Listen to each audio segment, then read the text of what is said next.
Hoje vamos considerar um personagem citado na Bíblia Sagrada. Um personagem poderoso. Não era hebreu, não era judeu, mas era estrangeiro. Ele era comandante dos exércitos do rei da Síria.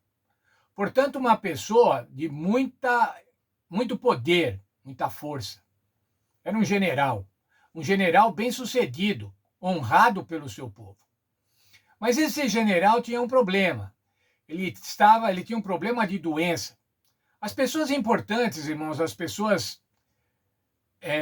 abastadas, as pessoas poderosas, também estão sujeitas às doenças. E era o caso de Naamã. Naamã era leproso.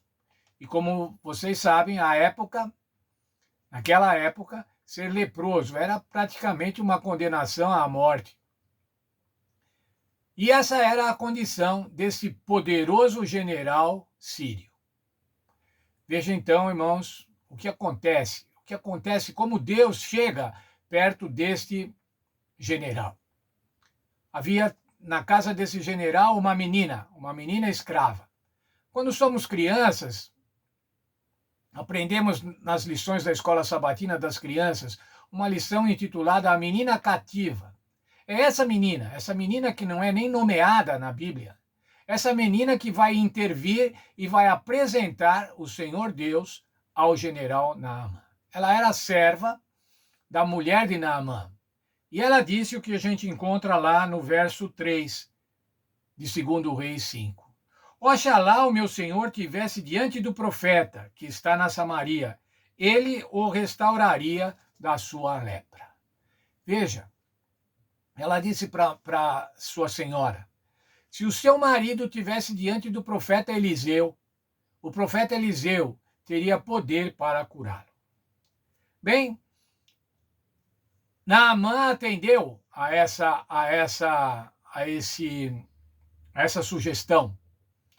E daí pediu ao seu rei que fizesse tratativas com o rei de Israel para que ele pudesse ir lá ter com o profeta Eliseu.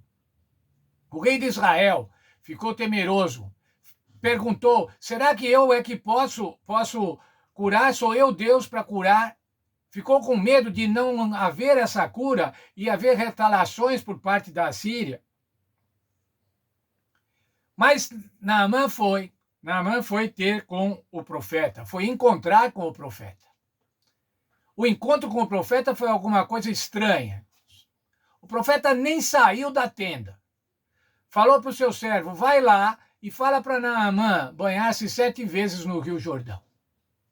Naamã ficou indignado. Como é que uma pessoa importante como ele, um general, que era recebido por todos com reverência, ia ser tratado desse jeito? Tomar banho lá no Rio Jordão. E ele disse, lá na minha terra tem rios muito melhores. E o Rio Jordão realmente, irmãos, é um rio pequeno, inexpressivo, mas é um rio importante na história bíblica. E ele foi embora, falou, não quero saber. Nesse momento, os servos de Naamã, foram inteligentes e argumentaram com ele. Olha, você já está aqui. Se o senhor já está aqui, o que custa? Mas Naamã pretendia que tivesse sido recebido com pompa, que o profeta invocasse os deuses. Na verdade, ele queria um espetáculo na sua cura. Não uma cura humilhante, assim, uma cura de humilhação. Vai lá e tome banho 7 vezes no rio. Mas os seus servos o convenceram e ele assim fez. E quando ele fez, irmãos, ao 7º mergulho, o que aconteceu? Ele foi curado da lepra. Atendeu a ordem do profeta e foi curado por Deus. 2 Reis 5,15. Veja a declaração agora do poderoso Naamã. Agora reconheço que em toda a terra não há Deus, senão em Israel. Ele reconhecia que o Deus de Israel era o único Deus. Não havia deuses em outros locais, somente em Israel. E esse era o Deus criador dos céus e da terra. Ele queria pagar. Sabe, irmãos, às vezes as pessoas que têm muitas posses acham que tem que pagar por tudo. Mas não era o caso. Eliseu não quis receber por nada, não quis receber nada. E dessa forma, então, agora Naamã fez um pedido curioso, um pedido de um recém-convertido. Veja, irmãos, ele tinha se convertido naquele momento, no momento da cura. Ele não tinha recebido ainda a instrução bíblica, a instrução profética. E ele pede o seguinte: permita que eu leve um carregamento de terra de Israel para a minha terra. Para que eu possa, na terra de Israel, isso quer dizer, com a terra de Israel, adorar ao Deus. Veja, irmãos, ele ainda tinha uma noção pagã de adoração, que precisava de representações físicas de Deus ou do local de Deus. E ele pediu então para levar esta terra. Ele desejava adorar a Deus no solo israelita. Não na terra de Israel exatamente, mas na terra que ele levou. É como se ele levasse terra para construir um altar. Para construir um altar ao Deus, Criador do céu e da terra, ao Deus de Israel, com a terra de Israel. Isso mostrava, irmãos, que ele ainda não tinha um entendimento pleno de como é que se deve adorar a Deus. Deus é espírito e se adora a Deus em espírito e em verdade, não com representações materiais, físicas, como muitos fazem até hoje, representando Deus, representando o Senhor Jesus Cristo em imagens para que possam ser veneradas, para que possam ser adoradas. Mas ele fez ainda um outro pedido, e aí mostra a sua preocupação. Ele acompanhava o rei, ele era, quem sabe, a segurança do rei, e quando o rei ia adorar no templo pagão, ele ia junto. E quando o rei se inclinava, o rei falava para ele se inclinar também. E ele está dizendo assim: olha, quando eu for com o rei, muito provavelmente eu vou ter que me inclinar. Mas eu não quero adorar a esse Deus, eu agora adoro ao Deus verdadeiro, ao Deus de Israel, aquele que me curou. E veja lá então, irmãos, ele não desejava fazer concessões à idolatria. Por um lado, ele tinha até um aspecto idólatra, que era de levar a terra. Mas por outro, ele tinha essa preocupação: eu não posso mais me ajoelhar diante daquele Deus que não é Deus. E ele pediu então para Eliseu: me perdoa disso, por favor. Veja, irmãos, Eliseu não falou para ele: você está certo ou você está errado. Eliseu falou para ele: vai em paz. O novo converso, Naamã, ainda tinha que entender muita coisa. Ia levar tempo para ele entender.